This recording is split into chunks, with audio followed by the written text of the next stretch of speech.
गोपिका जीवनस्मरणं पार्वती पतये सद्गुरुनाथ महाराज की, सद्गुरु विठलदास महाराज की, आंजनेय मूर्ति की। पूजन्तं राम रामेति मधुरं मधुराक्षरम् आरुह्य कविता शाखां वन्दे वाल्मीकिकोकिलं। वाल्मीकिर्मुनिसिंहस्य कवितावनचारिणः शृण्वन् रामकथानाथं को न याति परां गतिम्। पिबन् सततं रामचरितामृतसागरम् अतृप्तस्थं मुनिं वन्दे प्रातेदशमकल्मषम् गोष्पतीकृतवाराशिमशकीकृतराक्षसं रामायण महामाला रत्नं वन्दे नीलात्मजम्। अंजनानन्दनं वीरं जानकी शोकनाशनं कपीशाक्षान्तारं वन्दे लङ्काभयङ्करम्। अञ्जनेयमतिपाटलाननं काञ्चनाद्रिकमणीयविग्रहं पारिजाततरुणोदवासिनं भावयामि परमानन्दं।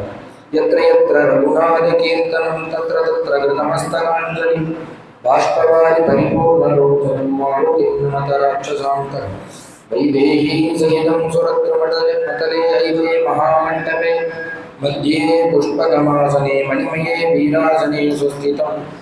अग्रे वाचयति प्रभञ्जनसुते तत्त्वं मुनिभ्यः परं याद्यान्तं भरतादिभिः परिवृतं रामं भजे श्यामलं। धर्मात्मा सत्यसन्धश्च रामो दाशरथिर्यदि पौरुषे च प्रतिध्वन्तं जगैनं जगिजामणिम्। नमोस्तु रामाय सलक्ष्मणाय देव्यै च तस्यै जनकात्मजाय। नमोस्तु रुद्रेन्द्रयमानिलेभ्यो नमोस्तु चन्द्रार्कमरुद्गणेभ्यः। श्रीरामस्य कथाप्रसङ्गसमये वल्मीकजन्मा स्वयं श्रीकृष्णामृतगानवर्गसमये वैयासकिस्रोऽभवत्। श्रीपुण्यव्रतभारतप्रवचने व्यासेन तुल्यो गुरुः स्कान्दे स्कन्दसमान एव सभौ योऽनन्तरामो यति। भक्तवात्सल्यजलदे परमानन्दरूपिणः अस्मदाचार्यराजस्य प्रपन्नोऽस्मि पदाम्बुजम्। त्र्यम्बकपुराधीशं गणाधिपसमन्वितं गजारूढमहं वन्दे शास्तारं कुलदैवतं। बुद्धिर्बलं यशोधैर्यं निर्भयत्वमरोगता अजाड्यं वाक्पटुत्वं च हनुमत्स्मरणात् भवेत्।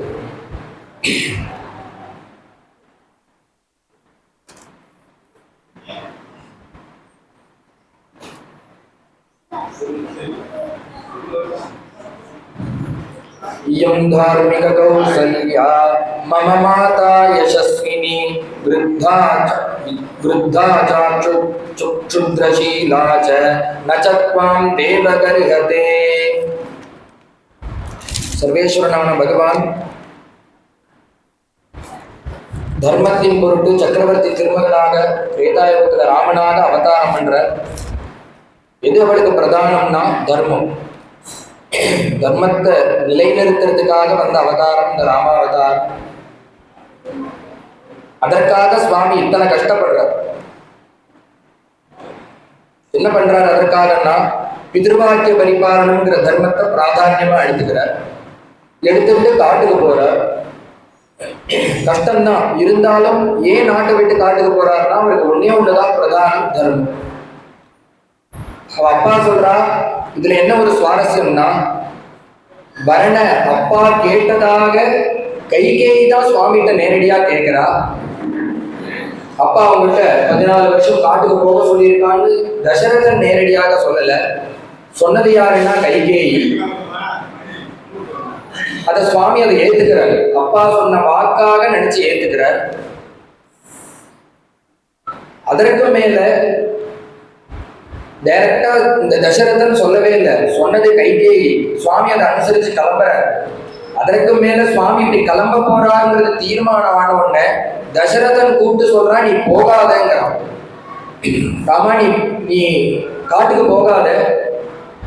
இதுல என்ன சம்பவிக்கும்னா ஒரு பெரிய பாபம் சம்பவிக்கும். அதை நான் ஏத்துக்கிறேன். என்ன பாபம் சம்பவிக்கும்னா இந்த லோகம் என்னை திட்ட போறது, எனக்கு ஒரு கெட்ட கதி கிடைக்க போறது.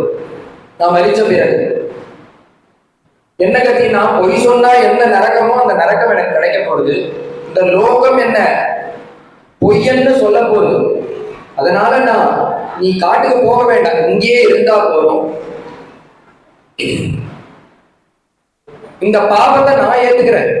இப்ப உன்னை போன்னு சொன்னது நான் சொன்னேன்னு சொல்லி என்னுடைய வச்சனாத்தை கைகேயி சொல்லியிருக்கா.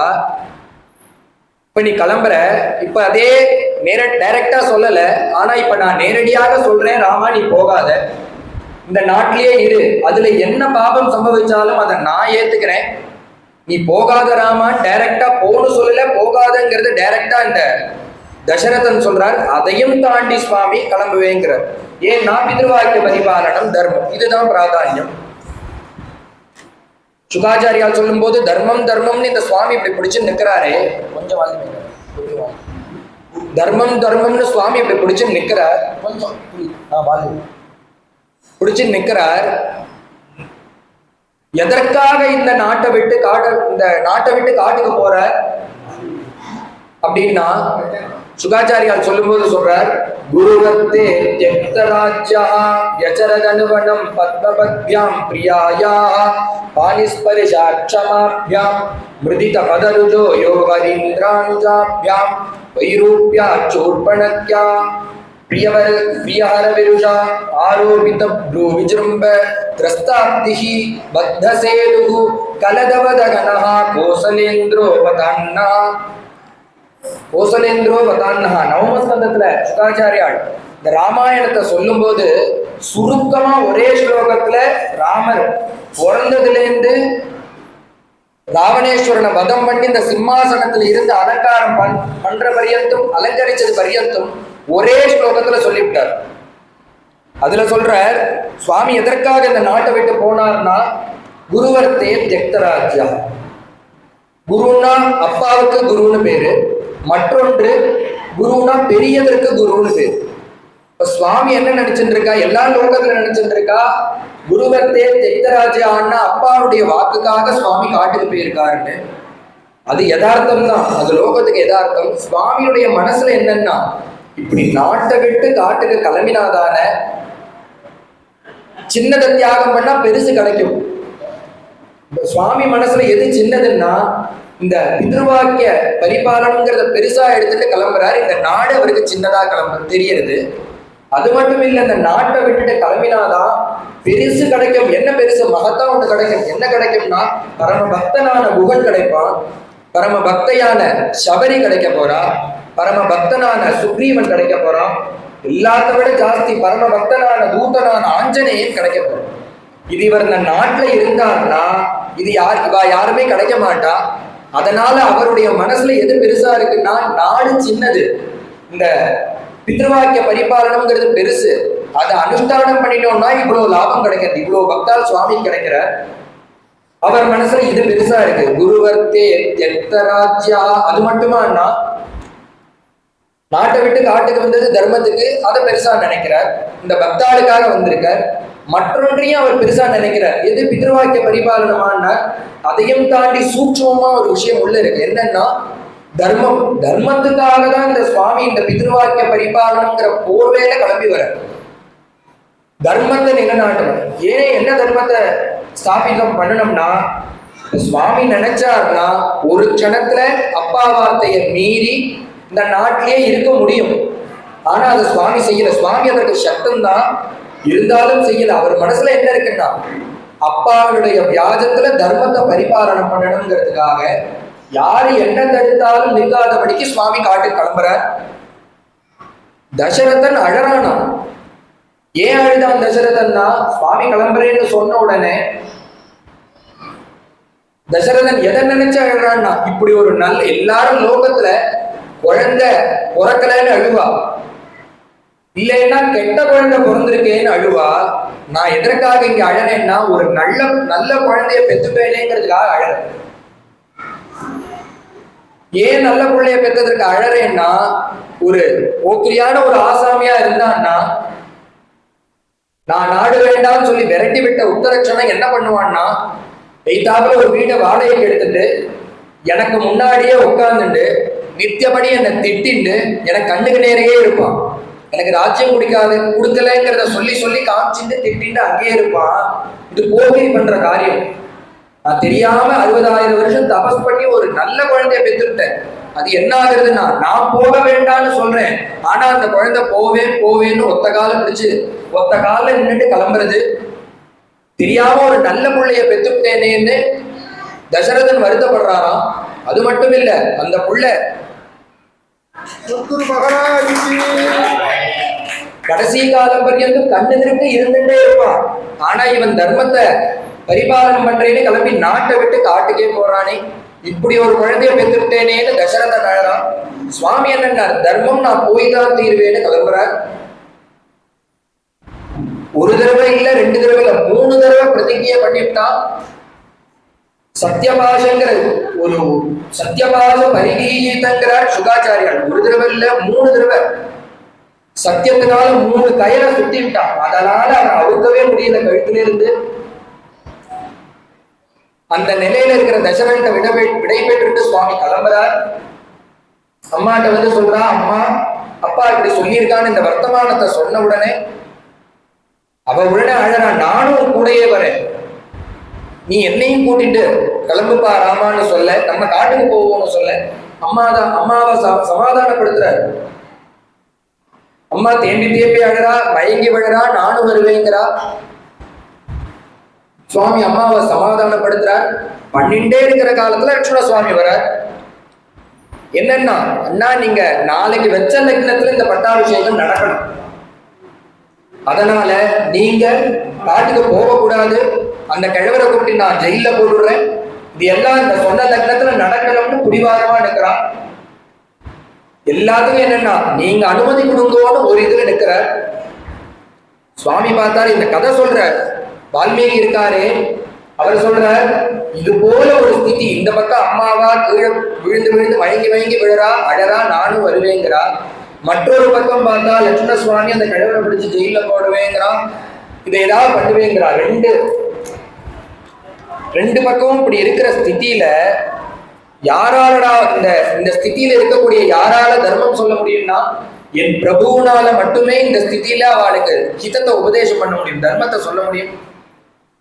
சமாதரம் செய்வ விசக்ஞ கல்பம் ஆர்த்தஞ்ச சௌமித்ரி அபிப்ரதப்தம் தர்மே ஸ்திதகா தர்மமுவாச வாக்கியம் யதாசயே பார்கதி தத்ர வக்தும். என் பிரபுவை தவிர வேற யாரால இந்த சிச்சுவேஷனை ஹேண்டில் பண்ண முடியுங்கிற, வேற யாராலையும் இதை சமாளிக்க முடியாது. அவளுக்கு என்ன எதிர்த்த சொல்லுவா, யாராலையும் சொல்ல முடியாது. பிரபு சொல்றாராம், ஏ லட்சுமணா நீ பண்ணிடுவேங்கிற, உன்னை தடுக்கிறது தர்மம் தான். தர்மத்தை விட காட்டிலும் சிறந்த, தர்மத்தை அனுஷ்டானம் பண்ணுவதை காட்டிலும் சிறந்த கர்மா வேற எதுவுமே கிடையாது. தர்மே ஸ்திதா தர்மமுவாச வாக்கியம். அப்பா பிதுர்வச்சனம் உத்தமம், அப்பா சொல்லிட்டான்னு இப்ப நான் கிளம்பி காட்டுக்கு போகாம இருந்தேன்னா இந்த லோகம் என்ன சொல்லும்னா, நாளைக்கு அப்பா பேச்ச கேட்காதவன்னு சொல்லும் ஒண்ணு. ரெண்டாவது, நம்ம அப்பாவுக்கு நம்மளாலேயே ஒரு சிரமம் வரும், இந்த லோகம் அவனை பொய்யன்னு சொல்லும், அதற்கு நம்ம காரணமாக கூடாது. அதனால நம்ம காட்டுக்கு போய்தான் ஆகணும்னு லக்ஷ்மணனுக்கு சமாதானத்தை சொல்லி, தர்மத்துக்கு மேல இந்த உலகத்துல எதுவுமே கிடையாது ஆரம்பிச்சுன்னா, தர்மத்தை அனுஷ்டானம் பண்ணணும்னு தர்மம்ங்கிற தர்மத்தை தவிர வேற எதுவும் பிராதான்யமே கிடையாது பிரபுவுக்கு. அதற்கு மேல நீயும் நானும் சங்கல்பிச்சோனோ அது நடக்காது. மேல தெய்வ சங்கல்பம்னு ஒண்ணு இருக்கு. கைகேயம்மா நேத்து பர்யந்தும் தூக்கத்துல எழுப்பி யாரா குழந்தைன்னா இந்த ராமன்னு சொல்லியிருக்கா, பரதனை காட்டிலும் பிரியமுள்ளவன் சொல்லியிருக்கா. ஆனா அந்த கைகேயி அம்மாவே என்ன காட்டுக்கு அனுப்புறதுக்கு வரம் கேட்டிருக்கான். ஒரு பகல்ல எல்லாம், ஒரு ராத்திரியில எல்லாமே மாறி போயிடுது. இது எப்படி நடந்ததுன்னா, பகவான் தீர்மானிக்கிறான், நீயும் நானும் தீர்மானிக்கிறது இல்லை. அதனால அந்த தெய்வம் என்ன தீர்மானம் பண்றதோ அதுதான் நடக்கும். தர்மத்தை அனுஷ்டானம் பண்ணோமே ஆனால் 1க்கு 4 பலனாக 1க்கு 4 கொடுப்பார் பகவான். அதனால நம்ம அதுக்கு பிராதானியம் கொடுக்கணும். தர்மத்தை ஒண்ணு அனுஷ்டானம் பண்ணா அர்த்தம், காமம், மோட்சம் இவ 3ம் பின்தொடர்ந்து வரும். நீ அந்த ஒன்ன ஒதுக்கினா இது 3மே வராதுரா. அப்பேற்பட்ட பெரிய வஸ்து தர்மம். ஆகையால அதை கடைபிடிக்கணும்னு சொல்லிவிட்டு அம்மா அழறா. அம்மாவை தூக்கி சமாதானப்படுத்தி, அம்மா நீங்க இப்பதான் அப்பா கூட இருந்து சேவை பண்ணணும், மித்த நேரத்துல சேவை பண்ணதை காட்டிலும் இப்பதான் நிறைய பண்ணணும். பிரதோபமா சனிரதா யானாரி பரமோபமா. ஒரு மனைவி இருக்கா, இருக்கிற அத்தனை விரதத்தையும் கடைபிடிக்கிறான், லோகத்துக்கு அவ்வளவு நல்ல காரியங்கள் பண்றா. அப்படி இருக்கிறவால லோகம் என்ன சொல்லும், பரமோத்தமாம்பா. அவ இந்த மித்த ஜனங்கள்லாம் பார்த்துட்டு இந்த அம்மா என்னமா விரதங்களை அனுஷ்டானம் பண்றா, என்னமா பூஜை பண்றா, என்னமா கோவிலுக்கு போறான்னு அதை உசத்தியா பேசும் அந்த பொம்மநாட்டிய. ஆனா அது உத்தமம் கிடையாது. எந்த ஸ்திரீ இருக்கிறதுல உத்தமின்னா பர்த்தானம் நானுவர்ஜேத நிவர்த்தா பாபகதிர் பவேத். இன்னொரு ஸ்திரீ இருக்கா, அவ இந்த விரதங்கள் கோவில் குளம் நல்ல காரியங்கள் எதுவுமே பண்றதில்ல, அவளுக்கு தெரிஞ்சதெல்லாம் ஒண்ணுதான், லோகம் பதி பதியே லோகம். இப்படி ஒரு பொண்ணு இருக்கா, பர்த்தானம் நானுவர்ஜேத. அவ என்ன பண்றா, அப்படி ஒரு பொண்ணு இருந்தான்னா அவள் தான் நல்ல பெண், லோகமே கொண்டாடக்கூடிய பெண்ணா இருக்காளே ஒருத்தி, அவளுக்கு நல்ல கதி கிடைக்காது. இன்னொருத்தி இருக்காளே பதியே தெய்வம்னு இருக்காளே, கோவிலுக்கு போய் தனியா பதிய பார்க்க வேண்டாம், என் பதியே தெய்வம்னு ஒருத்தி இருக்காளே, அவள் தான் நல்ல கதி அடைவா. அப்படி இல்லாம பர்த்தா ஒதுக்கிட்டு ஒருத்தி இருக்காளே, அவ பாபகத்தி இருப்பவேத்துன்னு சுவாமி வாக்காள சொல்றார். நீங்க ஆத்துல இருந்து அப்பாவுக்கு சுசுரூஷ பண்ணுங்கன்னு அம்மாவுக்கு உபதேசத்தை பண்ணிவிட்டு எம் பாலயசி தர்மம் தொம் திருத்யா ஜனியமேனச்ச, கௌசல்யா ஆசீர்வாதம் பண்றா, தர்மம் தர்மம்னு விடாமுடியா அந்த தர்மத்தை நீ பிடிச்சிட்டு இருக்க, அதே தர்மம் உன்னை காப்பாத்தட்டும்னு ஆசீர்வாதம் பண்ணி அனுப்ப நேரா தேவிய பார்க்க அரண்மனைக்கு வர. என்ன வாக்குல எப்படி கூப்பிடுறாருன்னா, ராஜ்யம் போயாச்சு, 10 நிமிஷத்துல காட்டுக்கு கிளம்பி ஆகணும். இப்படி இருக்கிற ஸ்திதியில சுவாமியுடைய வாக்கு எவ்வளவு மங்களமா இருக்குன்னா, யாத்தேஜமயி கல்யாணி. கல்யாணின்னு ஒரு மனுஷனால அந்த சமயத்துல கூப்பிட முடியுமா? சுவாமியை தவிர வேற யாராலையும் கூப்பிட முடியாது. ராமர் அவரை இனிமையாக கூப்பிடுறார். எல்லாம் போயிடுத்து, இருக்கும்போது சொல்றது ஆச்சரியம் இல்லை, எல்லாம் போன காலத்துல கல்யாணின்னு கூப்பிடுறார். தேவியை சமாதானப்படுத்தி முன்பே சுவாமிக்கு முன்னாடியே என்ன எண்ணம்னா, அங்கேயே கைகை அம்மாட்டே கேட்டுட்டார், எனக்கு நீங்க பரதன் வந்து விட்டு அவனுக்கு பட்டாபிஷேகம் பண்ணிவிட்டு கிளம்புறேன்னு முதல்ல கேட்கிறார். அவ பார்த்தா ராமனை இந்த நாட்டுல இழுக்க வச்சோன்னா அவனுக்கு சப்போர்ட்டா ஜனங்கள் சேர்ந்துடுவார். ஏன்னா கேகய தேசம் போறதுக்கு 7 நாள், வரதுக்கு 7 நாள். பரதன் வரதுக்குள்ள இவனுக்கு ஒரு கோஷ்டி சேர்ந்துடும், பரத பட்டாபிஷேகம் நின்று போயிடும். ஆகவே என்னன்னா, ராமன் கிளம்பணும்னா இப்பயே கிளம்பணும்னா மற்றொரு பொய்ய சொன்னாவ, நீ இப்பயே கிளம்பணும். ஏன்னா நீ எப்ப காட்டுக்கு கிளம்பி போன பிறகு உங்க அப்பா சாப்பிட போறார், அதுக்கப்புறம் தான் எந்திருந்து வெளியில வருவாரா, சாப்பிடுவாரா, குளிப்பாரான்னு ஒரு பொய்ய சொன்னான். சுவாமி அப்படி இருந்தா நான் உடனே கிளம்புறேன்னார். எங்க அப்பாவுக்கு என்னால ஆணி வேண்டாம், நான் உடனே கிளம்புறேன்னு கிளம்புறேன். அதற்கு முன்னாடி ஒரு அனுமதி கேட்கிறார். நான் நேரா போய் எங்க அம்மாவா சமாதானப்படுத்தணும், மற்றொன்று என் தேவியை அழிச்சுட்டு போகணும் அப்படின்னு முன்னாடியே அனுமதி வாங்கிவிட்டார் கைகேயி அம்மாட்ட. ஆனா சுவாமி அது இல்லாத பொடிக்கு அவன் மனசை தெரிஞ்சுக்கணுங்கிறதுக்காக, அம்மா நீ ஆத்துல இருந்து கால்யமுத்தாய தேவானா காத்தால சீக்கிரம் எந்திருக்கணும், எங்க அப்பா அம்மா இங்க இருக்கா, நான் போயிட்டேன்னு 10 மணி வரை தூங்கக்கூடாது, உதயத்துக்கு உதயாபூர்வம் நீ எந்திருக்கணும், ஆத்து காரியங்களை நீயே பண்ணணும், அப்பா அம்மாவுக்கு பக்கத்துல இருந்து நான் பண்ண முடியாத சேவைகள்லாம் நீ பண்ணணும், எல்லாத்தையும் உபதேசம் பண்ணார். உடனே தேவி சொன்னா, இதெல்லாம் இங்க இருக்க பரவாயில்ல சொல்ல வேண்டிய உபதேசம்னாரு, நானும் உங்க கூட வந்துட்டு இருக்கேன், வழி காமிச்சுட்டு லாங்கல பத்தது சீதாங்கிறது போல நான் உங்களுக்கு வழியை காமிச்சுட்டு முன்னாடி வர போறேன். நீங்க என்னமோ நான் இங்க இருக்கிறது போல எங்கிட்ட இதெல்லாம் சொல்றேன், நானும் வருவேன்னு நிக்கிறா. உடனே சுவாமி வர வேண்டாம்னு சொல்லலை. ஏன்னா அவர் மனசுல இந்த எண்ணம் தான் இருக்கு, கூட்டிட்டு போகணுங்கிற எண்ணம். அதனால வான்ட்டார். உடனே லட்சுமண சுவாமி, நானும் உங்க பின்னோட தான் வருவேன், உங்களுக்கு அகம் சர்வம் கரிஷ்யாமி ஜாக்கிரத ஸ்வபதஸ்சதே. நீங்க காட்டுக்கு போன காலத்துல இந்த சக்கரவர்த்தி திருமகன் காட்டுக்கு வந்திருக்கான்னு தெரிஞ்ச உடனே 54 தேசத்துல வரி கட்டுற ராஜாக்களும் வந்து உங்களை பார்த்து நமஸ்காரம் பண்ணிவிட்டு உங்களுக்கு சேவை பண்ண காத்துட்டு இருப்பா. நான் இதை பண்றேன், நான் அதை பண்றேன், காத்தால நீ பண்ணு, ராத்திரி இது பண்ணுன்னு கை கட்டிட்டு சேவை பண்ண காத்துட்டு இருப்பா. அந்த டயத்துல நீங்க அவளுக்கெல்லாம் காரியம் பண்ணுன்னு டயத்தை ஒதுக்கி கொடுத்துடக்கூடாது. எப்பொழுதும் எனக்கு 2 வேளை ஒதுக்குங்கோ, மித்த எல்லா நேரத்தையும் அவளுக்கு ஒதுக்குங்க. எந்த 2 வேளைன்னா, முழிச்சுட்டு இருக்கும் போதும் தூங்கும் போது மட்டும் நான் சேவை பண்றேன், மீது எல்லா நேரமும் அவா பண்ணட்டும்னா. என்ன அர்த்தம்னா, யாரு வந்தாலும் அந்த கைங்கரியம் நான் தான் பண்ணுவேன்னு அர்த்தம். ஏன்னா 2 வேளை தானே இருக்கிறது, தூங்குறது ஒன்றும் முழிச்சுட்டு இருக்கிறது. இந்த 2 வேளையும் நான் பண்ணுவேங்கிறத பாவம் என்னன்னா, எப்பொழுதும் நான் தான் அவங்க கூட இருப்பேன், மற்றவர்களுக்கு விட்டு கொடுக்க மாட்டேன்னு சொல்லிவிட்டு லக்ஷ்மண சுவாமியும் கூட வர சுவாமி அப்படி ஆசீர்வாதத்தை வாங்கினார். தானங்கள் எல்லாம் பண்ணிவிட்டு யாத்ரா தானம் பண்ணி கிளம்புறார். தானம் எப்படி பண்ணார் சுவாமின்னா, அவருக்கு பிரத்யேகமா வந்த சொத்துக்களை தானம் பண்றார். அவருக்கு கிஃப்டா வந்ததெல்லாம் எடுத்து வெளியில வைக்க சொல்லி யதேஷ்டமாக தன்னுடைய கையினால எல்லா பிராமணர்களுக்கும் ஊர் ஜனங்களுக்கெல்லாம் கொடுக்கிறார்.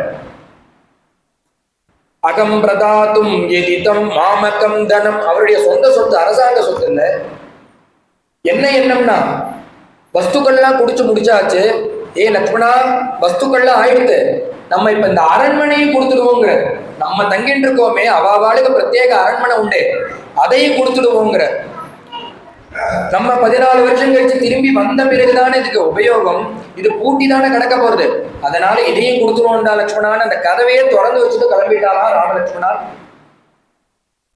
உடனே தசரதன் சொல்லி அனுப்புறான், கடைசியாக சுவாமியை ஒரு தடவை நான் பார்க்கணும், அவரை சபைக்கு வர சொல்லுங்கன்னு சொல்லி கூப்பிட தேவி லக்ஷ்மண சுவாமி ராமரை முன்னிட்டு நீ வா 2 பேரும் வர. முதல் நாளே ஆர்டர் பண்ணி குருணியுடைய வாக்குனால கேட்டு எல்லாத்தையும் சித்தப்படுத்தி வச்சிருக்கா இந்த கைகை. 3 ஜோடி மரவுரிவுகளை சித்தமா வச்சிருக்கா. சபையில ஜனங்கள்லாம் நிக்கிறா, ராஜா உட்கார்ந்துட்டு இருக்கா.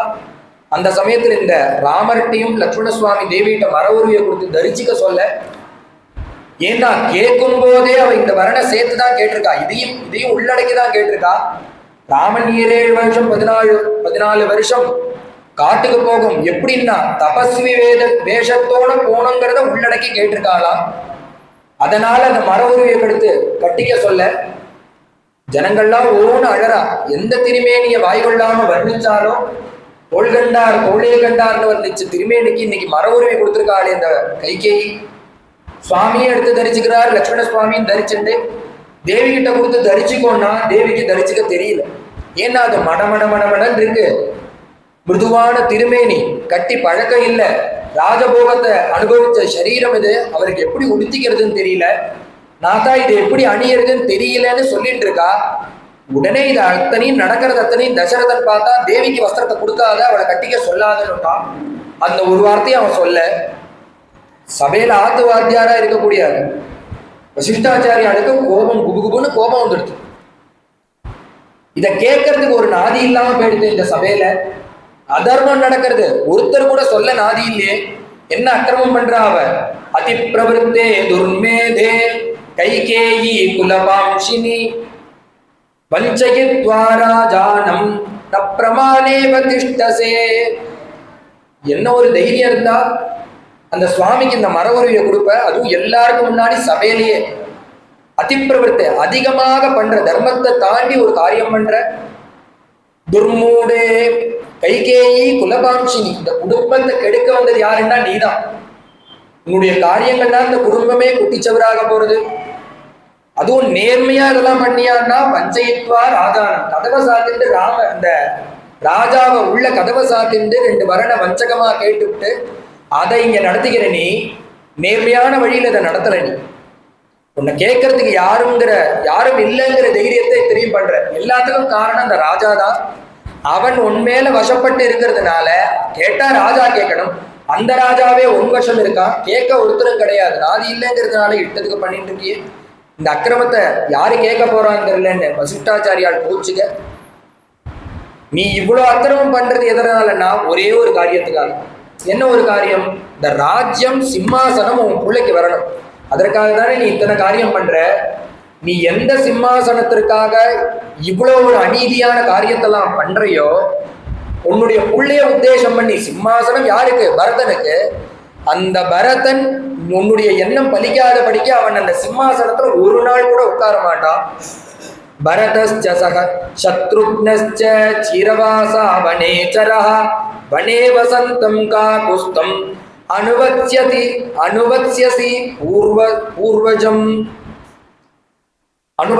பூர்வஜம். அந்த மூத்தவன் ஒரு நிலையை பிடிச்சு போயிருக்கானே, நீ வரன் வாங்கி அவனை காட்டுக்கு அனுப்பிட்ட, தபஸ்வி வேஷம் போட்டுட்டு மர உருவி தரிச்சுட்டு கையில ஜபமாலையை வச்சுட்டு ஜட்டாதாரியாக போகணுன்னு வரம் கேட்டு அவனை அனுப்புற. இதெல்லாம் உன்னுடைய பரதனை உத்தேசம் பண்ணி அனுப்புற சிம்மாசனத்துக்காக. நீ நினைச்சிட்டு இருக்கிறது எதுவுமே நடக்க போறது இல்லை. இவன் கிளம்பின உத்தர க்ஷணம் உன்னுடைய புள்ளையும் இதே போல நாடை விட்டு காட்டுக்கு போறான், ஜட்டைய தரிச்சுக்க போறான், மரவரியை தரிச்சுட்டு அவன் காட்டுலதான் இருக்க போறான். இந்த நாடு சிம்மாசனமும் அவனுக்கு கிடைக்கவே போறதில்லடி. அவனும் அவன் அண்ணனுடைய பாதையை பின்தொடர்ந்தே போக போறானே தவிர உன் எண்ணம் பலிக்க போறது. அது மட்டும் இல்ல, நகிதத் பவிதா ராஷ்டிரம் யத்ர ராமோ ந பூபதிஹி தத்வனம் பவிதா ராஷ்டிரம் யத்ர ராமோ நிவத்ஸ்யதி. அதற்கு மேல ஒரு சாபத்தை கொடுக்கிறார். ராமன் இருக்கக்கூடிய காடு நாடாக போறது, ராமன் இல்லாத இந்த நாடு காடாக மாறப்போகுது. இது வசிஷ்டாச்சாரர் சொன்னது ஆச்சரியம் இல்லை. ராமர் போற இடத்துலலாம் என்னன்னா அங்கங்க ஜனங்கள் கூடி அவருக்கு போறார். ஒரு சுக்ரீவனை சக்கியம் பண்ணிக்கிறார், அந்த நாட்டை திருப்பி கொடுக்கிறார், ராஜ்யத்தை கொடுக்கிறார். குரங்குகள் சைன்யமா இருக்கு, அது ஒரு பிரதேசமா மாறுறது. இங்க நாட்டுல பரதன் அந்த சிம்மாசனத்துல உட்கார்ந்து அலங்கரிச்சு நாட்டை ஆளணும். அவன் ரிஷிவேஷத்தை போட்டுண்டு பக்கத்துல இருக்கக்கூடிய நந்திரி கிராமத்துல வந்து வசிக்க போறான். இவர் வாக்கு அப்படியே பலிக்க போறது. மனசுல இருக்கிற கஷ்டத்தினால அதை சபிச்சார். மேல சபையில இருக்கக்கூடிய ராமர் பார்த்தார், சொல்லிட்டு கிளம்புறார். ராஜாவை பார்த்து சொல்ற, ராஜா பேசாம இந்த நடக்கிறது அத்தனையும் பார்த்து உட்கார்ந்து இருக்கார் தசரதன். உடனே சுவாமி கேட்கிறார். சுவாமி தன் வாக்கால சொல்றார், ராஜாவை பார்த்து சொல்றார், தசரதனை பார்த்து, இயம் தார்மிக கௌசல்யா மம மாதா யசஸ்வினி. ராஜன், நீங்க தர்மம் தெரிஞ்சவர், என்னுடைய அம்மாவை இங்க விட்டுட்டு போறேன். அவளுக்கு ஒண்ணுமே தெரியாது. மம மாதா யசஸ்வினி, ஒண்ணும் தெரியாம இவ்வளவு நாள் அவளுக்கு தெரிஞ்சதெல்லாம் ஒண்ணுதான், ரங்கநாதனுடைய திருவடி, காம்பாஞ்ச கரும் துளசி, இந்த 2 விஷயம். அதை தாண்டின 3வது விஷயம் உங்களை தெரியும், தசரதனை தெரியும். அதை தாண்டின ஒரு விஷயம் உண்டுன்னா ராமனை தெரியும். இந்த 4 விஷயங்களை தாண்டி அவளுக்கு லோக விவகாரம் எதுவுமே தெரியாது. அப்படி இருக்கக்கூடிய அம்மாவுக்கு நான் ஒரே புள்ள, நான் காட்டுக்கு அமிச்சேன்னா இன்னொரு 2 புள்ள இருக்கான்னா அவன் பார்த்துப்பாங்கிற தைரியத்துல நான் காட்டுக்கு போகலாம். நானும் ஒரே புள்ள, அதுவும் மூத்த புள்ள. எந்த சமயத்துல அவ சின்ன வயசுன்னா அவளும் வயசானவ.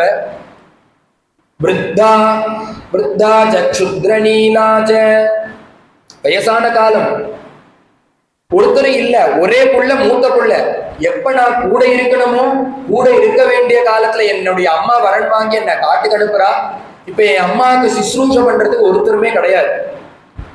பக்கத்துல இருக்க வேண்டிய காலத்துல நான் கிளம்பி போறேன், யாருமே இல்லையே. அதனால என் அம்மாவை நீங்க பார்த்து கொள்ள வேண்டும். நச்சத்வாம் தேவ கருகதே, அதற்கு மேல மயாவிஹீனா வரதா. ராஜன்னே, நான் பிரிந்து போனேன்னா எங்க அம்மா சோகசாகரத்துல மூழ்கிடுவா. பிரபன்னா சோகசாகரம். அதனால நீங்க என்ன பண்ணணும்னா அவளை கண்கலங்காம நன்னா வச்சு பார்த்துக்கணும்னு சொல்லி அந்த ராஜா கிட்ட சொல்லிவிட்டு சுவாமி விடை பெற்றிருக்கிறார். அம்மாவுக்கு ஆறுதலை சொல்லிவிட்டு கிளம்புறார் சபையிலேருந்து. உடனே கௌசல்யா பார்த்தா தேவியும் கூட கிளம்புறா. தேவியை பார்த்து கௌசல்யா உபதேசம் பண்றா. சத்வயா நாவமந்தவ்யா புத்ரஹா பிரவ்ராஜிதோ வனம் தவதேவ சமஸ்த்வேஷ நிர்தனஹா சதனோபிவா.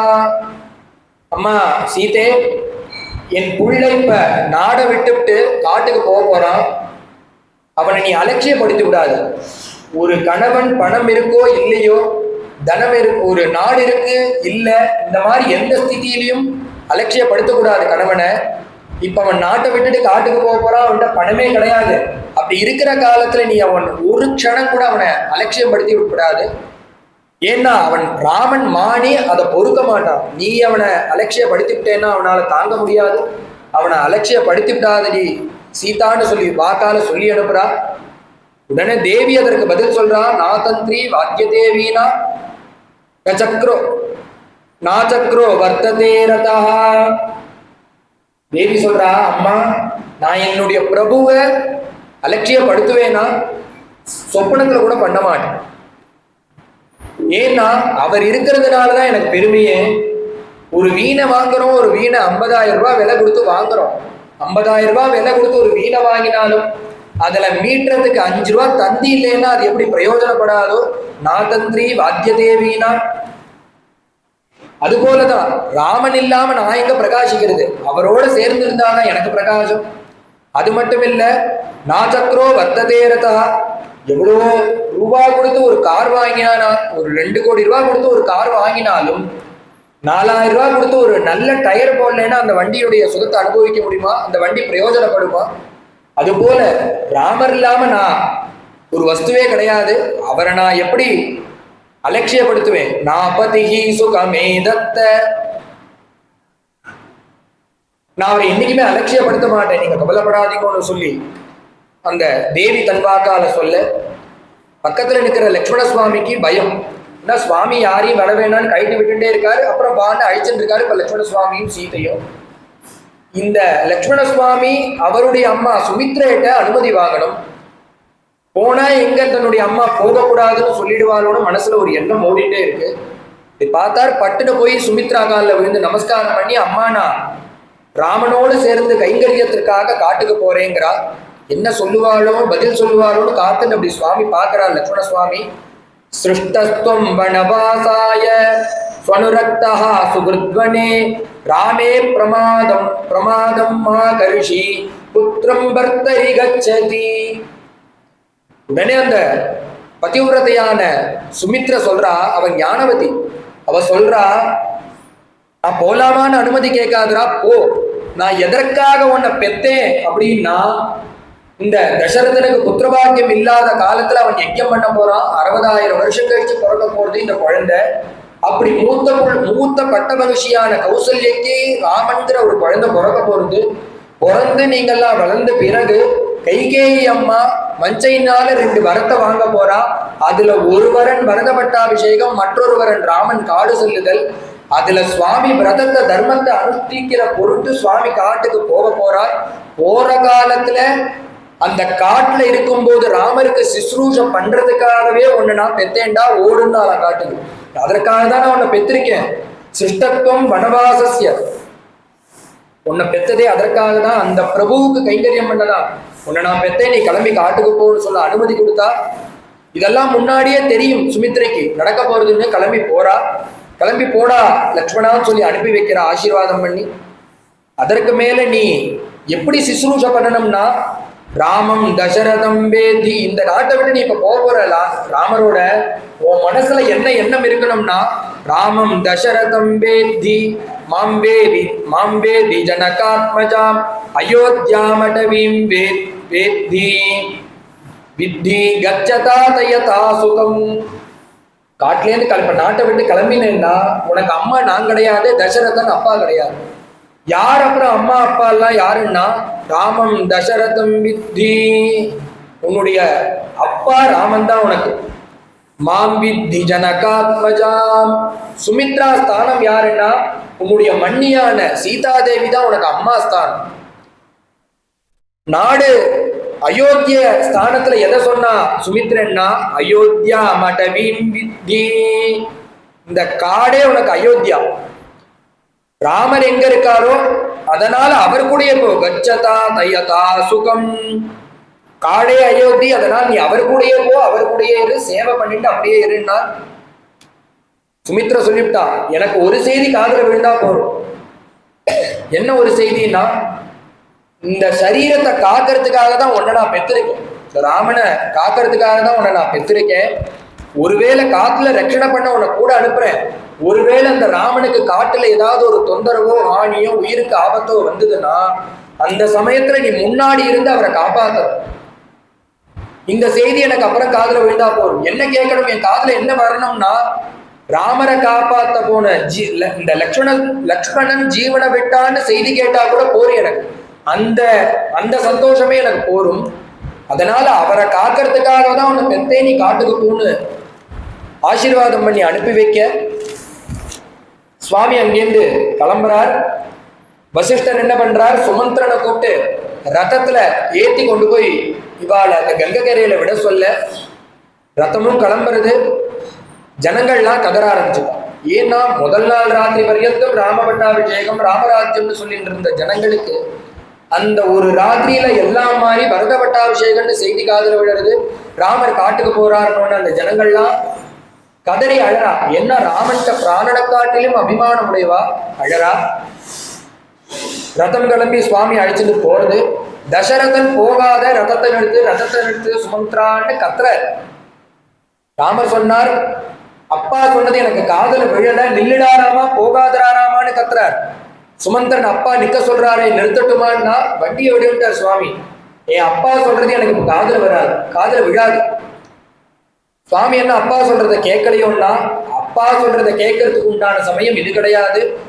மணி ஆயிடுத்து, காட்டு கிளம்பணும், தர்மத்தை பரிபாலனம் பண்ணணும், காட்டுக்கு போகணுங்கிறது மட்டும்தான் இப்ப சிந்தனையில இருக்கு. கிளம்பிட்டார் சுவாமி.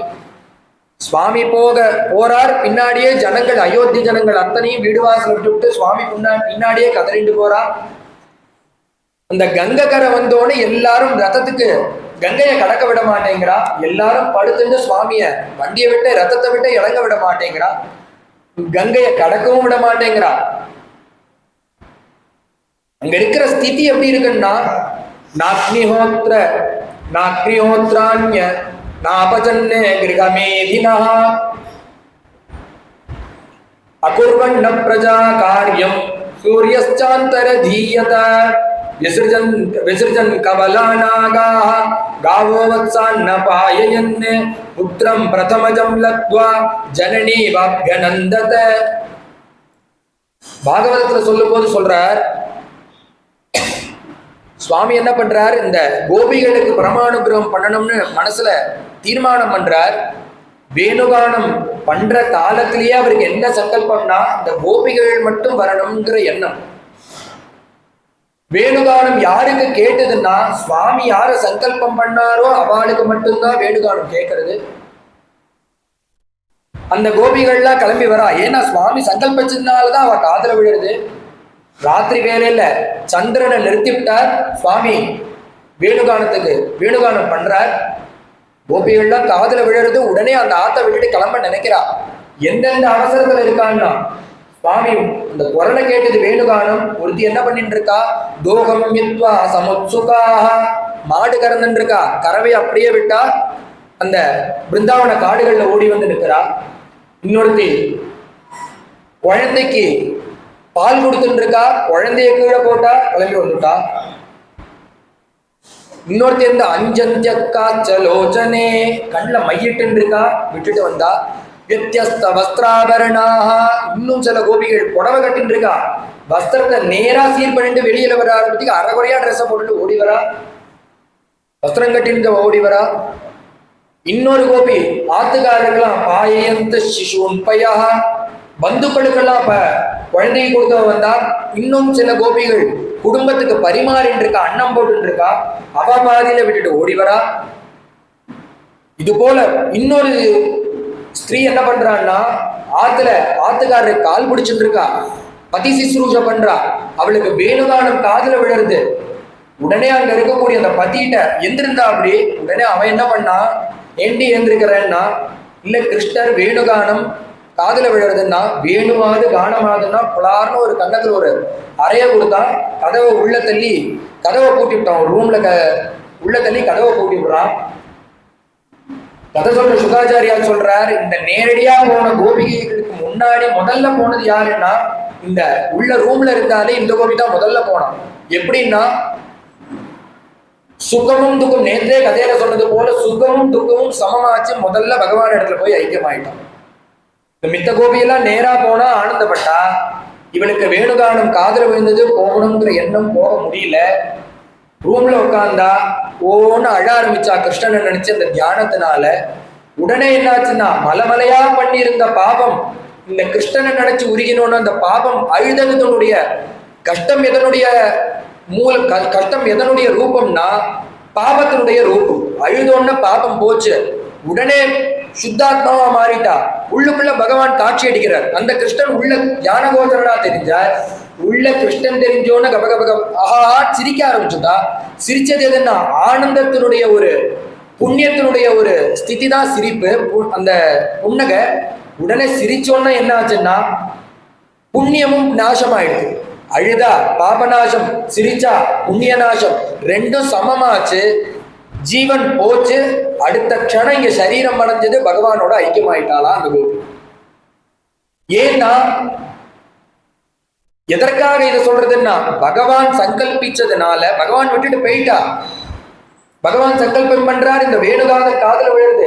எந்தெந்த ஸ்திதியில இருக்காளோ அவ அந்தந்த ஸ்திதியில ஆத்திரேந்து கிளம்பி வரா அந்த துக்கத்துல. அது போல இங்க ராமர் கிளம்பி போறா. யார் யார் எந்தெந்த ஸ்திதியில விட்டாலோ அவ அந்தந்த ஸ்திதியிலேயே இருக்கா.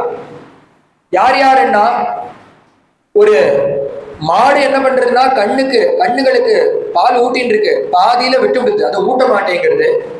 யானை என்ன பண்றதுன்னா, அந்த கவளத்தை பிசைஞ்சு வச்சுட்டு உருட்டி வச்சுட்டு அந்த பாகன் கொடுக்கறான், சாப்பிட மாட்டேங்கிறது யானை. அம்மாக்கள்லாம் என்ன பண்றா, குழந்தைகளுக்கு அந்த அன்னத்தை ஊட்டுறா. குழந்தைகளை விட்டுவிட்டு அந்த அம்மாக்கள்லாம் கிளம்பி வரா, பாலே கொடுக்க மாட்டேங்கிறா. ஏன்னா எல்லாரும் இந்த ராமர் போனதை நினைச்சு பாதியில விட்டுட்டு அவ இப்படி ஓடி வரா. இப்படி சுமந்திரர் கொண்டு போய் வழி அனுப்புறார், வசிஷ்டர் வாக்குக்கேற்ப வழி அனுப்புறார். ஆவுத்காதாக ஸ்னிக்தஜனாக அனுகந்தவ்யாக, அதாவது ஊர் எல்லா பரியந்தும் கொண்டு விடணும். யாருன்னா தெரிஞ்சவால அவ திரும்பி வரணுங்கிற எண்ணம் இருந்தா ஊர் எல்லா பரியந்தும் கொண்டு விடணும். அவ திரும்பி வரவே வேண்டான்னு முடிவு பண்ணோம்னா ஊரை தாண்டி கொஞ்ச தூரம் கழிச்சு கொண்டு போய் விட்டுவிடலாம். அவ இனிமே நம்ம ஆத்துக்கே வரக்கூடாதுன்னு நினைச்சா இந்த சுமந்திரர் கொண்டு போய் இறக்கி விட்டு நிக்கிறார். இந்த ஜனங்கள்லாம் போராட்டம் நடத்துறா, போக விட மாட்டேங்கிறா. ரத்தம் மறைஞ்சது இங்க, ரத்தம் நாட்டை விட்டு ரத்தம் மறையிறது, ஜனங்கள் பின்னோட போறா. ரத்தம் மறைஞ்சதுதான் தாமசம். அந்த ராமம் மே நுகதா திருஷ்டிஹி அத்யாபின நிவர்த்ததே நத்வாம் பஷ்யாமி கௌசல்யே சாதுவாம் பாணினா ஸ்பிருஷா. ரத்தம் மறைஞ்சது, ராமா ராமான்னார். ராமனோட சேர்த்து தசரதனுடைய கண்ணும் போயிடுது. அந்த ரத்தம் மறைஞ்சது, கண்ணும் பார்வை போயிடுது. இது என்னன்னா, பிராணனை காட்டிலும் அபிமானம் அந்த ராமன் இடத்துல வச்சிருக்காராம் தசரதன். முன்பே சொன்னது போல முன்னாடி என்ன சொல்றாருன்னா, எந்த ராமன் மேல பிரதிஜை பண்றேன்னா, எந்த ராமன் விட்டு நான் பிரிஞ்சேன்னா 1 மணி நேரம் என்னுடைய ஜீவன் தங்காதோ அந்த ராமன் மேல ஆணை பிடிக்க சொல்றேங்கிற அப்பேற்பட்டதான ஒரு பாசம் வச்சிருக்காரு. அது வாக்குக்காக சொன்னதான்னா சத்தியம் அதுதான். ராமர் கிளம்பி போயிட்டார், கண்ணு போயிடுத்து, அடுத்தது ஜீவனம் போக போடுது. இப்படி ராமர் தேர் மறைஞ்சது, தசரதனுக்கு கண்ணு போயிடுது. உடனே புத்தி வருது, ராமன் இருந்த போது எனக்கு எல்லாம் நன்னா இருந்தது, ராமன் மறையலாம் எனக்கு கண்ணு போயிடுத்து, ராமனோட என் கண்ணும் போயிடுது. கடைசியா பார்த்தது அந்த சுவாமியை தான். இனி நான் இந்த கைகேயினுடைய இதற்கெல்லாம் யாரு காரணம்? இந்த கைகேயி தான் காரணம். இனிமே நான் இந்த கைகேயினுடைய அந்தப்புறத்துல தங்க மாட்டேன். நானும் கிளம்பி அந்த கௌசல்யா தேவியினுடைய அரண்மனைக்கு போக போறேன்னு சுவாமி கிளம்பி அங்க தங்குற கதை சொல்ற வால்மீகி நினைக்கிறார். நம்மளும் என்ன நினைக்கிறோம்னா, அன்னைக்கு ராத்திரி அவன் முதல் நாள் ராத்திரி இந்த புத்தி வந்திருந்ததுன்னா சுவாமி காட்டுக்கே போயிருக்க மாட்டான். முதல் நாள் ராத்திரி இந்த கைகேயினுடைய அந்தப்புறத்துல தங்கினதுனாலதான் இப்படி 2 வரணை கேட்க அது கொடுக்கும்படியுமா ஆயிடுது. இந்த புத்தி முன்னாடியே வரல. தசரதன் உடனே கிளம்பி கௌசல்யா அந்தப்புறத்துல போய் நான் இனி அங்க வரமாட்டேன்னு இங்கேயே தங்குறார். கங்கை கரையில சுமந்திரர் விட அங்க ஒரு பரம பக்தனான குகன் காத்துன்னு இருக்கான். சுவாமிக்கு சேவை பண்ணணும்னு காத்துன்னு இருக்கான். வேடுவ ஜாதி இருந்தாலும் சுவாமி கிட்ட அபாரமான ஒரு பக்தி. சுவாமிய இக்கரையிலேருந்து எல்லாரும் தூங்கின பிறகு அந்த ஓடத்துல ஏத்தி பகவானை கொண்டு போய் அக்கறையில சேர்த்து விடுறார். சேர்த்து விட்டோன சுவாமி, ஓடத்துல நீ என்னை இறக்கி விட்டுருக்க, உனக்கு என்ன ஓடக்கூலி தரணும்னு கேட்கிறார். அவன் என்ன பண்ணான்னா, ஓடக்கூலி தரணும், என்ன தருதுன்னு பார்த்தார் பகவான். அவன் பக்தியினால கேட்கிறான், ஏதாவது ஒண்ணு தாங்குறான். முதல் போனி நீதான், இன்னைக்கு உன் கையால ஏதாவது ஒண்ணு தந்தையாகணும், ஏதாவது ஒண்ணு தாங்குறான். ஏன்னா இன்னைக்கு நீ இல்லைன்ட்டா என் வாழ்க்கையிலே இல்லைன்னு ஆயிடும். அப்படி இருக்கக்கூடாது. பகவானான நீ எனக்கு முதல் போனி, உன் கையால ஏதாவது ஒண்ணு தான்னு கேட்க உடனே சுவாமி என்ன பண்ணார், கையை அடிச்சு தன்னையே தந்துட்டார். அவர் கையில ஒரு தட்டார். என்ன வச்சனம்னா, கம்பர் சொல்றார், அன்புள்ள குகனோட ஐவரானோங்கிற. அப்படி தன்னுடைய யாருக்கும் கொடுக்காத ஒரு ஸ்தானம், கூட பிறந்த தம்பிகளுக்கு சமமா அந்த குகனை பரிபாலனம் பண்ணி, நீ இன்னையிலேருந்து எனக்கு ஒரு தம்பிடான்னு சொல்லி அந்த குகனை கட்டி பிடிச்சுக்கிறார், சத்தியம் பண்ணிக்கிறார். குகன் உடனே உங்களுக்கு என்ன சமர்ப்பணம் பண்றதுன்னு தெரியலையே, பகவானே வந்திருக்கார், அவருக்கு சமர்ப்பணம் ஒண்ணும் இல்லை, பண்றதுக்கு ஒண்ணும் இல்லையே.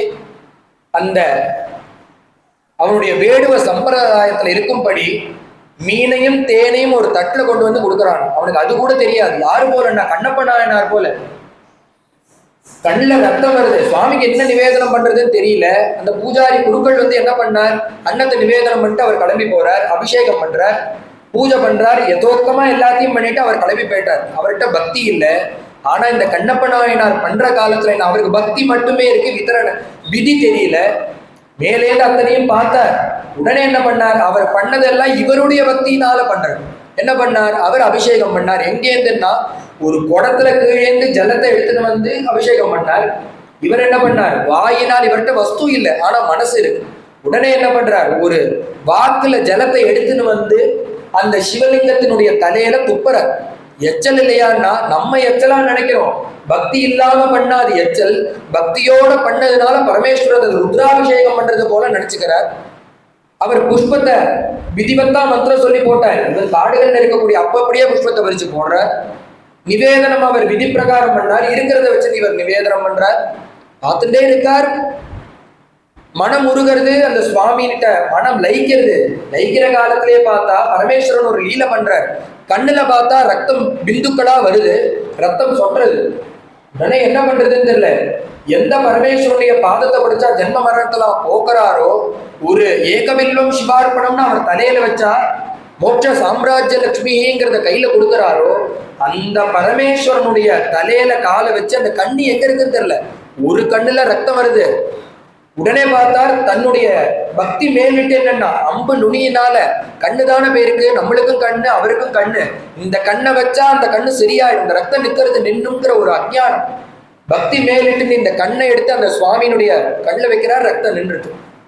அப்பாடா நின்றுதேன்னு நினைக்கிற காலத்துல பார்த்தா மற்றொரு கண்ணில் ரத்தம் வருது. உடனே சுவாமிக்கு இன்னொரு கண்ணும் ரத்தம் வருதுன்னு உடனே என்ன பண்ற, அதுக்கு அடையாளம் எப்படி, கண்ணை எடுத்துட்டோம்னா கண்ணு தெரியாது, ஆனா அந்த இடத்துல அதை பதிக்கணும். உடனே என்ன பண்றாருன்னா அந்த சிவலிங்கத்தின் மேல காலை வச்சு தன்னுடைய கண்ணை எடுத்து அந்த சுவாமியினுடைய மற்றொரு கண்ணில் பதிக்கிறார். உடனே சுவாமி என்ன, இது தப்பு இல்லையான்னா தப்பு தான், யாரு பண்றாங்கிறத வச்சுதான் தப்பு ரையும். அந்த பக்தியினால நம்ம வெளியில இருந்து பார்த்தோம்னா இது தப்பு. பக்தியினால பரமேஸ்வரன் அந்த கூர்ச்சத்தை தலையில வைக்கும் போது என்ன, கும்பாபிஷேக காலத்துல கூர்ச்சத்தை மந்திரத்தை சொல்லி வைக்கும் போது என்ன சந்தோஷப்படுறாரோ அப்படி ஒரு சந்தோஷப்படுறாரா அவர். ஏன்னா பக்தாளா இருக்கிறதுனால. அதுபோல இங்க சம்பிரதாயம் தெரியாது, ஆனா அந்த சுவாமிக்கு சமர்ப்பணம் பண்ணணுங்கிற எண்ணம் இருக்கு. மீனையும் தேனையும் கொண்டு வந்து வச்சான்.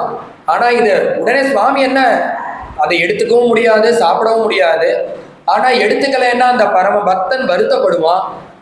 அதற்காக அவன் வருத்தப்படுறானேன்னு தான் எடுத்து சாப்பிடவும் முடியாது. என்ன பண்ணலான்னு பார்த்தார், அவனை திருப்திப்படுத்தினதாகவும் இருக்கணும், அதே சமயத்துல அவன் மனசை வருத்தப்படவும் கூடாது. என்ன பண்ணான்னா தொட்டார் சுவாமி, அந்த மீனையும் தேனையும் தொட்டார். ஏ குஹா, நீ இப்ப எனக்கு ஆசையோட கொண்டு வந்து இந்த அமுது படைச்சிருக்க, இந்த வஸ்துக்களை படைச்சிருக்க, நான் இதை எடுத்துட்டேன். எப்படி எடுத்துட்டேன்னா, நீ கொண்டு வந்து இவ்வளவு பிரியமா கொடுத்தியே, அதே நான் சாப்பிட்டது போல என்றேன்ட்ட. அவனுக்கு என்னன்னா, சுவாமி இந்த வார்த்தை சொல்லாட்டி அவன் வருத்தப்பட்டிருப்பான்.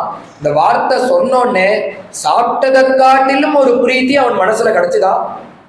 அந்த குகனை அப்படி ஒரு திருப்திப்படுத்தி வைக்கிறார் சுவாமி.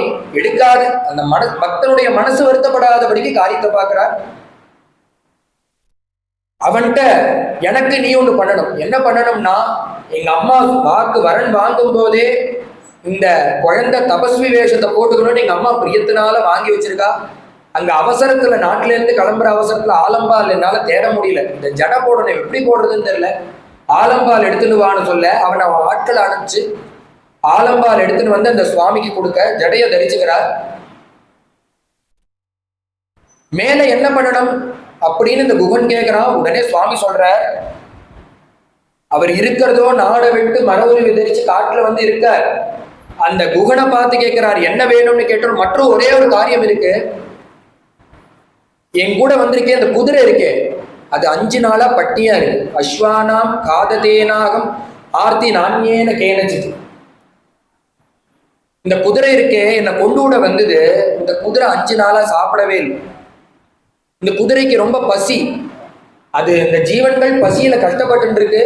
நீ ஏதாவது ஒண்ணு பண்ணணும்னு நினைச்சே, ஆனால் அந்த குதிரைக்கு ஆகாரத்தை கொடு, அந்த கொள்ளும் புல்லும் கொடுப்பா, அதுதான் எனக்கு நீ பண்ணக்கூடிய பெரிய ஒத்தாசைங்கிற. வந்திருக்கிறது நாட்டை விட்டு காட்டுக்கு வந்திருக்கார், துக்க தப்தனா இருக்கார், துக்கத்துல இருக்கார். நம்மளுக்கு துக்கமே தவிர அவருக்கு துக்கம் இல்லை. அவ்வளவு ஒரு துக்கமான கட்டம். ஆனா அந்த சமயத்துல அவர் எந்த கவலைப்பட்டார்னா, இந்த பிராணியான குதிரை ஆகாரம் எடுத்துக்காம இருக்கேன்னு இந்த கவலையப்படுறார் பகவான். சர்வபூதேஷு கோஹிதா. ராமாயண ஆரம்பத்திலே சொல்றார், ராமருக்கு 16 குணங்கள்ல சொல்ற ஒரு குணம் என்னன்னா சர்வபூதேஷு கோஹிதா. எல்லா பிராணிகளிடத்திலையும் பகவான் எப்படி பிரீத்தி காட்டுவார்னா இப்படிதான் காட்டுவார். அதற்கு பிரமாணம் இது. அதற்கு மேல இந்த குதிரை தசரதனுக்கு ரொம்ப பிரீத்திகரமான, என் அப்பாவிற்கு பிரீத்திகரமான குதிரை இந்த குதிரைகள். அதனால அதற்கு கொஞ்சம் ஆகாரத்தை கொடுப்பா. ஏதேஹி தைத்தாராஜ்யா பிதுர்தேச பிதுகு தசரதஸ்யமே.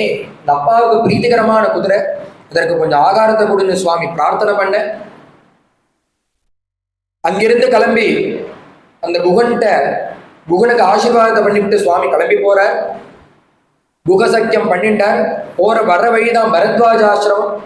அவரை பாட்டு ஆசீர்வாதத்தை வாங்கிட்டார். சித்திரக்கூடத்துல வந்து சுவாமி வசிச்சுருக்கார். இந்த சுமந்திரன் 5 நாள் கழிச்சு ஊருக்கு திரும்பி வர சுவாமியை விட்டுட்டு ஜனங்கள்லாம் அழுதுன்னு இருக்கு. இந்த கங்கை கரையில இக்கரையில இருக்கக்கூடிய அந்த ஜனங்கள்லாம் அழுதுன்னு இருக்கு, சுவாமி ஏமாத்திட்டு போயிட்டான்னு. சுமந்திரன் வர நாட்டுக்கு வந்த உடனே பார்த்தா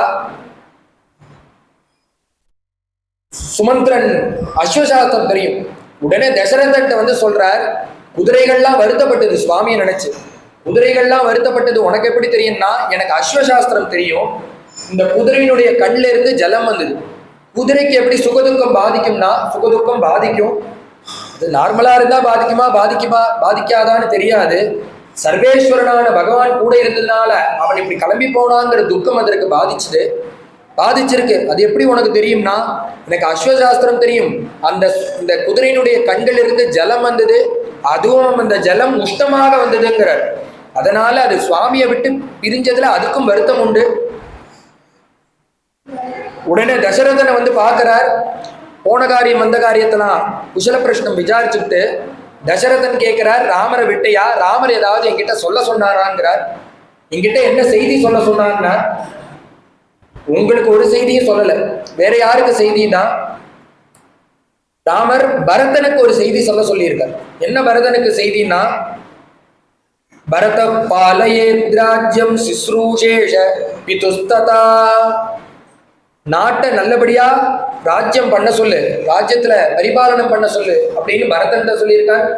மற்றொன்று, எங்க அப்பாவுக்கு பணிவிட பண்ண சொல்லு, சிஸ்ரூஷ பண்ண சொல்லுன்னு சொல்லி அமைச்சிருக்காரு. தசரதன் ஒவ்வொன்று அழுதானா. ஏன்னா இப்படி கெடுதல் பண்ணியிருக்கோம், அந்த பிள்ளை போற காலத்துல நம்மளுக்கு சிஸ்ரூஷைக்கு ஆளை ரெடி பண்ணிட்டு போறாரு பாத்தியா. இந்த கவலையை அங்க போய் படுறாரு ராமர். அப்பாவுக்கு சிஸ்ரூஷ பண்ண யாரும் இல்லை, தம்பியை பண்ண சொல்லுன்னு. இப்படி ஒரு புள்ள கிடைக்குமா? இனி பிறந்ததும் கிடையாது, இனி பிறக்கவும் பிறக்காது. ஒவ்வொன்னு அழுதாராம். அடுத்தது தேவி என்ன சொன்னா, என்னுடைய மருமகள் என்ன சொன்னான்னு கேட்க, தேவி ஒன்னும் சொல்லலன்ட்டா. லக்ஷ்மணன் ஏதாவது சொன்னானா? உடனே சுமந்திர சொல்ற, அது அவசியம் சொல்லணுமான்னு சொல்லியிருக்காரு, அதை உங்ககிட்ட நான் சொல்ல வேண்டாம்னு நினைக்கிறேங்கிற. இல்ல என்ன சொன்னாலும் பரவாயில்ல சொல்லுன்னா, இல்ல சொன்னா வருத்தப்படுவேன், பரவாயில்ல சொல்லுங்கிற. சுமந்திரன் கிளம்பும் போது கேட்கிறார் லக்ஷ்மண சுவாமி பார்த்து கேட்கிறார், அப்பாவுக்கு ஏதாவது செய்தி உண்டா உங்க இடத்த இருக்கான்னு கேட்கிறார். உடனே லக்ஷ்மண சுவாமி சொல்றாரு, எந்த அப்பான்னு கேட்கிறார். அப்பா தசரதன் பான்னா. தசரதன் எனக்கு அப்பாவே கிடையாதுன்ட்டார். அந்த கிழவனை பத்தி இனிமே பேசாத, எனக்கு அப்பாங்கிற ஒருத்தரே கிடையாது. எனக்கு அப்பா யாருன்னா, அப்பா ஸ்தானத்துல யார் இருக்கான்னா, ராதா பித்ரா பந்துஷ்ட பிதாச்ச மம ராகவா. எனக்கு அப்பா அம்மா அண்ணா எல்லாமே என்னுடைய ராமன் மட்டும்தான். அதனால அந்த கிழவரை பத்தி இனிமே என்கிட்ட பேசாத, எனக்கு யாருமே கிடையாதுன்னு ஒரே வார்த்தையில முடிச்சுட்டாங்கிறார். தசரதன் வருத்தப்படுறார். அதற்கப்புறம் தசரதன் அந்த கௌசல்யனுடைய அந்தப்புரத்துல தங்கில் இருக்கிற காலத்துல ஸ்ரத்தையாக இந்த கௌசல்ய சிஸ்ரூஷ பண்றா. சுவாமி நினைச்சு அழறா, தப்பு பண்ணிட்டோமே. தசரதன் நினைச்சு அழறா, இப்படி தப்பு பண்ணிவிட்டோமேன்னு. கௌசல்யா தேவி சமாதானப்படுத்துறா. ஏன் இப்படி நம்மளுக்கு ஒரு கஷ்டகாலம் வந்ததுன்னு கௌசல்யா கேட்கிறா, தேவி கேட்கிறா. உடனே அந்த தசரதன் சொல்றார், முன்பு ஒரு சின்ன வயசுல நான் ஒரு தப்பு பண்ணிவிட்டேன். அந்த தப்பு, அந்த பாவம் இருக்கே, அதனுடைய விளைவு தான் இப்ப நான் கஷ்ட காலத்துல அனுபவிக்கிறேன். இந்த கஷ்டங்களை அனுபவிக்கிறேன். என்ன அந்த கஷ்டம்னா, முன்பு ஒரு காலத்துல சிறிய வயசுல நான் காட்டுக்கு வேட்டையாட போனேன். சைன்யங்களை விட்டு பிரிஞ்சு காட்டுல மாட்டின்னு இருக்கிற காலத்துல ஒரு பர்ணசாலை, அந்த பர்ணசாலையில ராத்திரி தங்கலாமான்னு அப்படி போற காலத்துல பக்கத்துல கூடிய அந்த குளத்துல இருந்து ஒரு சப்தம். என்ன சப்தம்னா, யாரோ ஒருத்தர் தண்ணி குடிக்கிறது போல. அது எப்படின்னா, யானை குடிக்கிறது போல ஒரு சப்தம் கேட்கறது. இவா குடும்பத்துக்கே உள்ள ஒரு அஸ்திரம், சப்தவேதின்னு ஒரு அஸ்திரம். அந்த சப்தவேதி அஸ்திரத்தை பிரயோகப்படுத்த யானை தான் நினைச்சிட்டு இந்த தசரதன் பிரயோகப்படுத்தி விடுறார். அது யாருன்னா, ஒரு வேதாத்தியனம் பண்ண ஒரு சின்ன பையன். அது அந்த பையன் தன்னுடைய அப்பா அம்மாவை பக்கத்துல இருக்கக்கூடிய ஆசிரமத்துல விட்டுவிட்டு தீர்த்தம் எடுக்கிறதுக்காக வந்திருக்கார். வந்த காலத்துல இவர் ஜலத்தை குடிக்கிற, அந்த குடத்துல பானையில எடுக்கிற காலத்துல அது யானை குடிக்கிறது போல சப்தத்தினால இவருக்கு அப்படி கேட்டிருக்கு. உடனே இவர் சப்தவேடி போட அந்த அஸ்திரம் இவரை சாப்பிட்டு விடுது. ஆணு ஒரு சப்தம் கேட்கறது, என்ன நிரபராதியான என்ன அடிச்சது யாருன்னு ஒரு குரல் கேட்கறது. ஆகா, தவறு பண்ணிவிட்டோமே நினைச்சு வந்து பார்க்கறார் ஒரு பையன் கணக்கா. உடனே அவனை மடியில எடுத்து போட்டு தசரதன், யாருப்பா நீ, எங்கிருந்து வந்த? நான் தெரியாம அடிச்சு விட்டேன், நான் யானைன்னு நினைச்சு அடிச்சேன். பார்த்தா நீ ஒரு மனுஷன் இங்க இருக்கியே, நீ யாரு, எங்கிருந்து வந்தேன்னு கேட்க, நான் யாத்திரையாக எங்க அப்பா அம்மாவை அழிச்சுட்டு வரேன். பக்கத்துல இருக்கக்கூடிய பர்ணசாலையில எங்க அப்பா அம்மா இருக்கா. தாகம்னு கேட்டா தீர்த்தம் எடுக்க வந்தேன். வந்த இடத்துல நீங்க இப்படி என்ன அடிச்சு விட்டேன். இது போனா போகட்டும், அவ கண்ணு தெரியாதவா, அவ ரொம்ப விருத்தாள், கண்ணு தெரியாதவா. நான் அவளுக்கு ஒரே குழந்தை, என்னை எதிர்பார்த்து தாகத்தோட அந்த விருத்த தம்பதிகள் காத்துட்டு இருப்பா. நீங்க என்ன பண்ணணும்னா, நேரா அந்த தீர்த்தத்தை எடுத்து போய் அவ கிட்ட கொடுத்துட்டு அவ தாக சாந்தி பண்ணி மனசையும் சாந்தி பண்ணணும். அவள்கிட்ட இந்த விஷயத்தையும் சொல்லணும். நீங்க இப்படியே அடிச்சுட்டு கிளம்பி போகக்கூடாது. தர்மாத்மாவா இருந்ததுனால சரின்னு ஒத்துண்டார். இப்படி கிளம்பி அந்த ஜலத்தை எடுத்துட்டு போய் அந்த விருத்தாளா இருக்கக்கூடிய அந்த தம்பதிகள்கிட்ட கொண்டு போய் கொடுக்க போறார். பதசப்தம் துமே ஸ்ருத்வா முனிவாக்கியம் அபாஷத. இங்க கத்தின் இருக்கா, ஹே குழந்தை, ஏண்டா ரொம்ப நேரம் ஆச்சு, நீ போனையே, உன்னை ஆள காணமே. எவ்வளவு நேரமா நாங்க தாகம்னு வெயிட் பண்ணிட்டு இருக்கோம், காத்துட்டு இருக்கோம், நீ வரமாட்டேங்கிறியன்னு கேட்டுட்டே குழம்பிட்டு இருக்கா. அந்த சமயத்துல சப்தம் கேட்கறது. சப்தத்தை கேட்டோன்னு அந்த அம்மா அப்பா, வந்துட்டியாப்பா, எங்க போயிருந்த இவ்வளவு நேரம், சீக்கிரம் ஜலம் கொண்டு வரக்கூடாதா? கார்த்தால இருந்து அம்மா அப்பாவுக்கு சேவை பண்ண காலத்துல நான் ஏதாவது திட்டிட்டோமா? திட்டினோங்கிறத கோச்சுண்டு தனியா போய் உட்காந்து அழுதுட்டு இருக்கியா? நீ வருத்தப்படக்கூடாது. அங்க தெரிஞ்சோ தெரியாமல ஒரு சில வார்த்தைகள் சொல்லியிருக்கோம். கண்ணில்லாத எங்களுக்கு நீதானப்பா கண்ணு, நீ எங்களுக்கு சேவை பண்ண வேண்டாமா? கத்தி இல்லாத எங்களுக்கு நீதானப்பா கத்தி, அதனால உன்னை விட்டா எங்களுக்கு யார் இருக்கா? நாங்க தெரியாம திட்டியிருப்போம், நீ அதெல்லாம் மனசுல வச்சுக்காதரா குழந்தை. உன்னுடைய சப்தம் இல்லாம எங்களால வாழ முடியுமா? உன்னுடைய உதவி இல்லாம நீ எதையும் மனசுல வச்சுக்காதன்னு சொல்லி புலம்பின்ண்டே இருக்கா. அந்த சமயத்துல தசரதன் வரணும்னு யாருன்னு கேட்கிறார். உடனே அந்த தசரதன் உண்மையை ஒத்துக்கிறார். நான் தான் தசரதன், ரகுவம்சத்துல பிறந்தவன். நான் இது போல வேட்டைக்கு வந்தேன், உங்க குழந்தைய தவறுதலா அடிச்சுட்டேன். அதை மன்னிப்பு கேட்டு உங்க தாக சாந்தி பண்ணி மனசையும் சமாதானப்படுத்த சொல்லி உங்க குழந்தை சொன்னார், அதற்காக தான் வந்தேன்னு சொல்ல ஓன்னு அழுதாலாம். ஒரே புள்ள, அவன் தான் எல்லாமா இருந்தா, அவனை நீ வதம் பண்ணிவிட்டே, எங்களை அந்த குழந்தையினுடைய சமீபத்துக்கு கூட்டிட்டு போனா, அவனுடைய சரீரத்தை நாங்க பார்க்கணும், கண்ணால் இல்லை தொட்டு பார்க்கணுங்கிறா. அதன்படி இந்த 2 பேரையும் அங்க கூட்டிட்டு போய் அந்த குழந்தையின் இடத்துல விடுறார். கண்ணு தெரியல, தொட்டு பார்த்து அழறா அந்த தம்பதிகள். தசரதன் சொல்றான், நான் தெரியாம பண்ணிவிட்டேன், வேணும்ட்டு பண்ணல, தெரியாம பண்ணிவிட்டேன், என்ன மன்னிச்சுக்கோங்கன்னு கதறார். உடனே பார்த்தா உத்தரக்ஷணம் அந்த குழந்தைக்கு ஜீவன் இருக்கு. இவ வந்து பாக்குற காலத்துல ஜீவன் போறது. ஜீவனை விட்டார். உடனே ஒரு கந்தர்வனாக ஒரு சொரூபத்துல இந்திரனோட சேர்ந்து ஒரு விமானத்துல போறார். போற காலத்துல தேவனானதுனால அந்த அம்மாவை கூப்பிட்டு சொல்றாரு, அம்மா அப்பா உட்கார்ந்துட்டு இருக்கா. அம்மா அவன் தேவன்கிறதுனால உடனே அந்த அம்மா அப்பாவை கூப்பிட்டு கண்ணை திறந்து பாருங்கோங்கிறார். உடனே அவளுக்கு அந்த தம்பதிகளுக்கு கண்ணு தெரிய ஆரம்பிச்சிடுது. அம்மா அப்பா நான் உங்களுக்கு தெரியறேன்னா, ஏ குழந்தை நீயாடா, உனக்கு என்ன தெரியும், நீ தபசும் பண்ணல, ஜபமும் பண்ணல, ஒன்றும் பண்ணல, ஆனா நீ கிளம்பி விமானத்துல கிளம்பி போறையே, என்ன உனக்கு தபசு? இந்திரன் ஒன்ன வச்சு கூட்டிட்டு போறானா, எப்பேற்பட்ட தபசு பண்ணியிருக்கணும், ஆனா நீ ஒன்றும் பண்ணி நாங்க பார்த்தது இல்லையே. எப்ப பார்த்தாலும் எங்களுக்கு ஜலம் கொடுக்கறது, ஆகாரம் பண்றது, ஆகாரம் கொடுக்கறது, கால் பிடிக்கிறது, கையை பிடிக்கிறது, இது போன்ற காரியங்களை தவிர நீ ஒண்ணு பண்ணி நான் பார்த்தது இல்லையே. ஆனா நீ இன்னைக்கு விமானத்துல போற, எதனாலன்னு எனக்கு தெரியலையேன்னா. உடனே அந்த குழந்தை கூப்பிட்டு காமிக்கிறான். தேவனான அந்த குழந்தை, அம்மா இந்த விமானத்தை சுத்தி சுத்தி பாருங்க, என்ன எழுதியிருக்குன்னு படிச்சு பாருங்கன்னா, மாதிருபிதிரு சிஸ்ரூஷா பலன், மாதிருபிதிரு சிஸ்ரூஷா பலன் அதுல எழுதியிருக்கு. இந்த குழந்தை சொல்றா, உங்களுக்கு சிஸ்ரூஷ பண்றதை தவிர எனக்கு வேற எதுவும் தெரியாது, அது மட்டும்தான் தெரியும், அதை முழுமையா நம்பி பண்ணினேன், அதனுடைய பலன்தான் இன்னைக்கு இந்திரன் வந்து என்ன அவனுடைய லோகத்துக்கு அழைச்சிட்டு போறார். அம்மா அம்மா அப்பாவுக்கு சிஸ்ரூஷ பண்ணோம்னா அது வீணா போகாதுங்கிறது இதுலேயும் தெரிஞ்சுக்கலாம். பிரத்யக்ஷ தெய்வம் மாதா பிதாக்கள், அவ கண் முன்னாடியே இந்த தேவன் கிளம்பி தேவனாக கிளம்பி போறார். உடனே அந்த குழந்தைக்கு சம்ஸ்காரத்தை பண்ணி அதே சீதையிலேயே இந்த அம்மா அப்பாவும் ஜீவனை நீங்களும் என் கூட வரப்போறேங்கிறார் அந்த தேவன்.